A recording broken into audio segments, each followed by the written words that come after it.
నాన్న, చూడు, పడిపోతున్న నక్షత్రం. త్వరగా ఒక్క కోరిక అనుకోండి. అరే, ఇవన్నీ అర్థం లేని విషయాలు. సరే, నేనొక కోరిక అనుకున్నాను. దయచేసి మా నాన్న వరి పంటలో శిలీంధ్ర వ్యాధులు ఎప్పటికీ రాకుండా సురక్షితంగా ఉంచండి. ఆహా! ఎవరు నువ్వు? నేను అయాన్, శక్తివంతమైన శిలీంద్ర సంహారిణి. మీ నాన్న వరి పంటను శిలీంద్ర వ్యాధుల నుండి కాపాడుతాను. నన్ను ఎకరానికి 200 గ్రాముల చొప్పున వాడండి.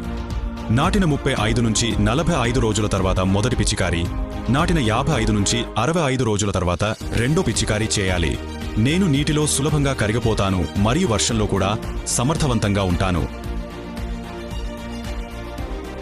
మీరు మా వరి పంట నాణ్యతను కూడా మెరుగుపరచగలరా? అవును, ఖచ్చితంగా. నా ఉపయోగంతో మీరు నా ఫోటోడైనమిక్ ప్రభావంతో ఆరోగ్యకరమైన మరియు వ్యాధిరహిత పంట, మెరిసే ధాన్యాలు మరియు దిగుబడి పెరుగుదలను పొందుతారు. ర్యాలిస్ ఇండియా సయాన్. ఇప్పుడు రైతుకు ఆత్మగౌరవం పెరుగుతుంది.